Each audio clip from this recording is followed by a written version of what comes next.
Y'all, so I have a blunt here of some Bluto, as you can see. Pretty good size. For reference, pretty nice. All right, you guys, sit back, get comfortable, and spark up.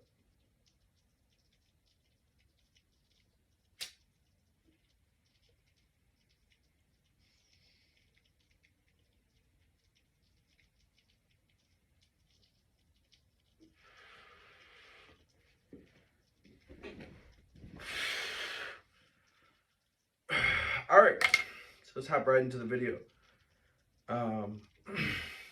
Now, today, we're going to be starting a series. We're going to be continuing a series on story time. Shout out to Dope Ajola.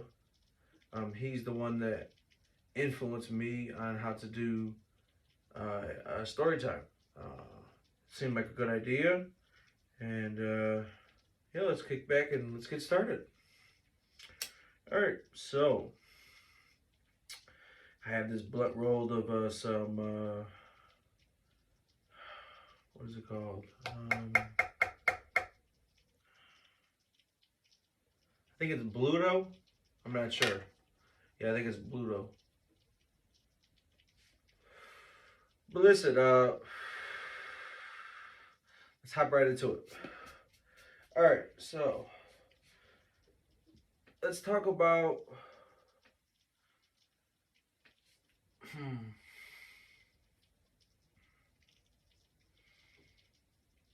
let's think for a second, because I was going to talk about this, but now that I really think about it, I think I want to talk about something else. All right, guys, this is what we're going to talk about. We're going to talk about the time that I came back from California, moved into my father's house, and I got kicked out a month and a half later.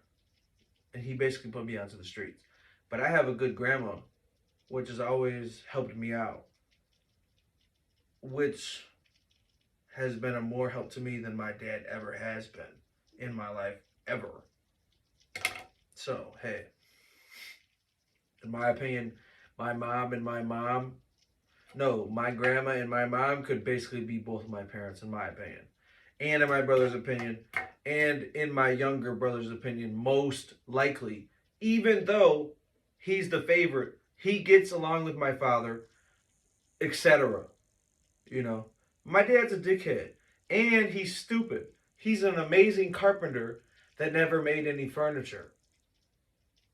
Like, bro, what type of carpenter that sits here and makes million dollar houses in Zion? Like, guys, Zion, Illinois. Do your research. Like, I'm not going to put my dad's business online because, first off, I don't fuck with him. 2, that's none of any other buddy's business. And 3, it's not my business to put out his business. But all I'm going to say is this, is people get handed shit and they don't help people back who helped them. That's all I'm going to say, you know what I mean? So, but yeah, man, let's leave it like this. I don't get along with my father that well. I don't have a problem with him. But, you know, short story is he put me on a restraining order talking about like that I can't come to his property. I can't see him. I cannot contact him, etc., etc., etc.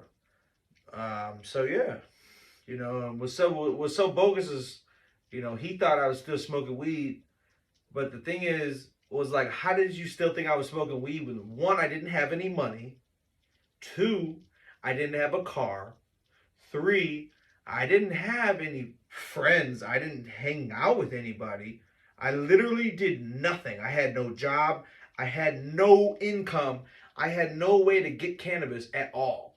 And my father still thought I was smoking weed, which was bullshit, because like Rise Cannabis is the closest dispensary to like most people in the Gurnee, Waukegan area. Yes, there's other just shops now. Yes, there is. But Rise Mundelein is basically the main shop for everybody in this county. You know what I mean? Gurney, Round Lake. No, not. I mean, there's new shops coming up now, so I can't say that. But it used to be Mundelein used to be the shop. Okay, Mundelein used to be number one. It used to be the go-to. Da da da da. So how did I get there with no money? One, I'm talking about, dude. I didn't have money for like 3 months. Like not $10, not $15 to my name, bro. Like I literally didn't do anything. I literally ate food that my stepmom made. And guess what, guys? When they brought food in the house, guess what? They didn't bring any groceries. They brought nothing. Nothing, bro. Nothing. And they do this creepy shit where they go to Abbey and they get like their veins filled with blood, and they get blood taken out, and they get like, they get taken out, they get like 25 blood vials, and they do that for like 2 weeks, and then they get paid like $20,000, $10,000, $5,000.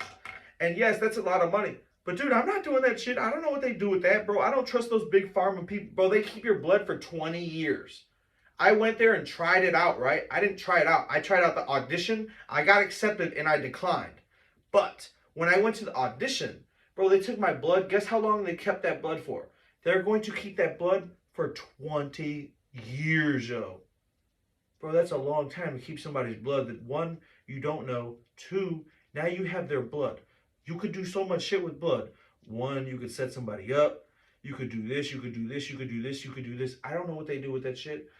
Dude, you know how much money that is? They offer you so much money because they're giving you a drug that is not prescribed that could kill you. Do you guys understand what I'm saying? It could kill you. It has killed people before. It has successfully not killed people as well. But it has killed people. It has hurt people. It has put people in hospitals. It has done this. It has done this. But it also has paid people tons and thousands and thousands and thousands of money. Sometimes you get a sugar pill. And honestly, it seems very easy. But the problem is with that is a lot of these companies, bro, they're not trustworthy. Like, you guys don't understand. These companies are drug dealers. They're legal drug dealers that pay the government to sell drugs. You guys don't think that the government knows that Pfizer, Walgreens, CVS. I mean, Walgreens and CVS have nothing to do with Pfizer and Moderna and, a whole bunch of others. And, Abbey and Abbott. But they distribute the drugs that Abbott produces, that Pfizer produces, that Moderna produces. Do you guys understand how much that shot was for COVID-19? I mean, let's be serious, guys. Like, COVID-19 was a scam. You guys got scammed. In my opinion, I don't believe it was real. I think it was all fake.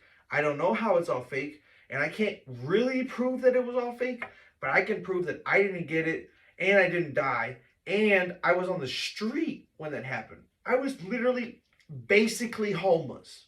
Like, I was 1 to 2 months from straight up homeless. Nothing. Like, dude, I've slept in a car for months. Like, I've done this before. Like, it's happened to me before. I've slept out of hotels for months, etc., etc., etc. I've slept. I've been in an apartment with my grandma. I've been in an apartment with my mom. I've been in an apartment with my dad.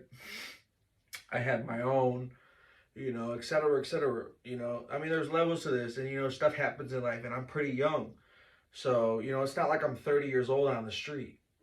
Thank God. And I could be, if shit goes wrong, anybody could be. You on the other side of this video watching me talk to you while I'm smoking a blunt. You could be homeless. You never know. Some shit could happen. I'm talking about, dude, you could be a cop, or you could be a soldier, or you could be anybody. And some shit could happen to you, and you could lose your income, and you could lose your mind, and you could never make any more income, and you would be on the street forever. Like, it could happen to you. Will it happen to you? Most likely not. You're not a stupid individual. You've been watching this video for probably 10 minutes now, I think. So, you're not an idiot. You comprehend shit. So, you're obviously not so stupid. I mean, you obviously are, interested in some type of thing. You're obviously interested in getting high.